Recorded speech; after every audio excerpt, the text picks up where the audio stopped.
Alright, here's our Return to Ravnica pack. Not the most exciting Return to Ravnica pack. Conjured Currency is a pretty terrible card, and we're not in those colors, thankfully, so we don't have to even consider playing it. Rogue's Passage is pretty sweet with Shadow Slice, makes it pretty much so we win the game on the spot, but I'm definitely not taking colorless land when our mana is already really awful. It's Concordia Pegasus, which is certainly an upgrade from Bane Alley Blackguard, and we do need some evasion, but I really need this Transguild Promenade since we haven't picked up a single gate yet. It's not really what we want in an aggressive deck, but I mean, it's not like we've got a strictly aggressive deck as it is. Like, the only strictly aggressive card is this guy. But yeah, we'll take the Promenade here. Ooh, there's a Blood Crypt, which I'm not only taking for the money rare, but also because we need I said I needed a Rakdos Guild Gate, but this is actually strictly better. So now there is the potential for us to go Tithe Drinker into Reckoner if we have the Blood Crypt out. Other than that, we'd be considering Tristane's Judgment, and that's about it. Eyes in the Skies is okay, but we don't really have any ways to take advantage of it at the moment, other than maybe like Shadow Slice shenanigans. But yeah, Blood Crypt is certainly a much needed addition to the deck. Followed up by Annihilating Fire's a good card, but we unfortunately can't really play it very consistently in our deck. I mean, we could take a Shred Freak just as a double black haste creature, but I don't think that's what we want. Then again, there's nothing else I really want out of this. There's our Rootborn Defenses, but I'm not really sure what that does for me. I mean, it'll cancel like one removal spell or be a good combat trick, even though we only have this to populate at the moment. But I guess I'll take it here in case we pick up some more neat Selesnya tokens or whatever from the white options in this pack. I'll keep it in the back of my mind as we move forward. So we have Swift Justice as a combat trick, which I wouldn't mind taking here. There's also a Rakdos Key Rune, which is not only good for our splash, but also a pretty solid body on its own. 3 power with First Strike is very relevant in a world of Centaur tokens. So yeah, I'll probably take this here over the Swift Justice. I mean, Swift Justice, it would be the replacement for Weapon Surge, which is probably not going to make our deck anyway, or Shielded Passage. But our mana is still pretty awful, so we really need this Key Rune, I think. Now I don't feel too bad about our mana, because we have 3 red sources, and we can get away with maybe 1 mountain. We'll take a look at our requirements when we get towards the end here. Now we're left with Sewer Shambler or Mind Rot. Mind Rot is not terrible.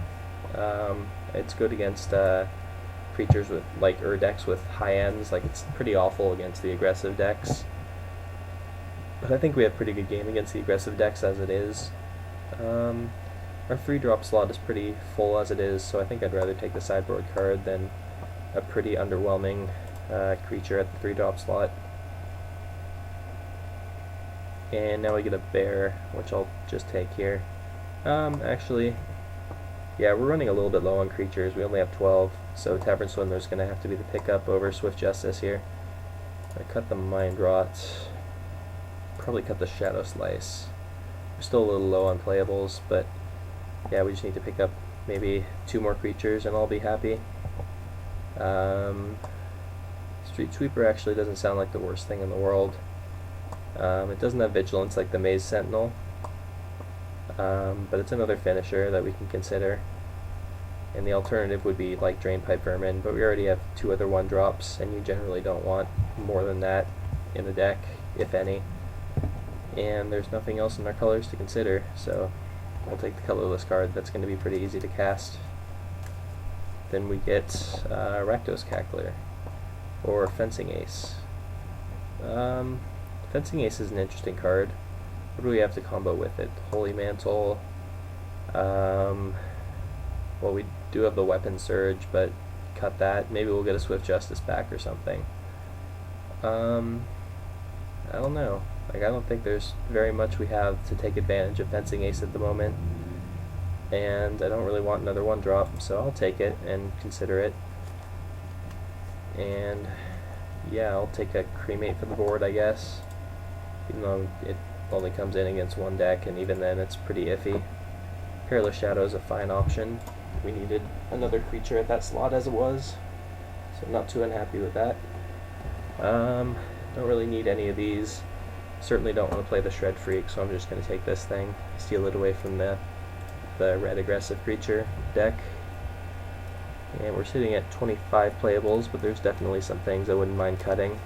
But yeah, so fingers crossed for that Swift Justice. There it is. Good, that was like the last piece of the puzzle I was hoping for out of this round of packs.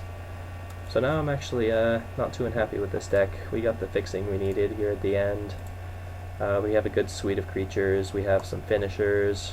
Maybe even bring back in the Shadow Slice, depending on what it looks like. But I'll pause here and come back when I've laid the deck out for you guys. Alright, so here are the 24 cards that I've considered as playables for our deck.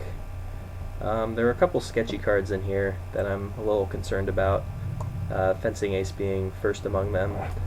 We have currently 2 tricks with it right now, which is Swift Justice and Holy Mantle, which I don't know is enough to consider it for the deck. It is a bear, which is something it has going for it, and low drop aggressive creatures are something that this strategy does typically want to have, but I don't think there's enough in this deck to warrant playing it. Like even the Holy Mantle plan, then it's only 6 damage a turn, which most of our other creatures are capable of producing anyway. Like, we stick it on like a Tithe Drinker, that's 4 damage a turn, plus we're gaining 4, so it's like almost more upside. Not sure though. Like, Holy Mantle's good because we have a bunch of vigilant creatures, like the Night Watch and the Maze Sentinel, which turns on our Aristocrats, this guy, this guy, this guy. Yeah, so I like the looks of this. I think I'm just going to cut the Fencing Ace. And, yep, as for our non-creature spells, we have a combat trick, we have some card advantage, plus finisher. We could like even move this over here, consider this a finisher. A high end to clean up the mess that our early combat produces. Yep, removal, evasion, finisher. Yeah, this is looking like a solid deck. And as for our mana, we've got 2 lands here. Suggest 4 mountains, which I don't think is correct. I think I'm going to try 2 out, which leaves me with 13 more for my white and black. So let's try 7-6. See where that gets us. So that's 6 swamps, plus Blood Crypt makes 7, 8. And then plains, we have 7 plains, plus the promenade makes 8. Yep, I think I'm good with that. So there's our 40, and we're gonna go ahead and take this into the 8-4 and try to take it down.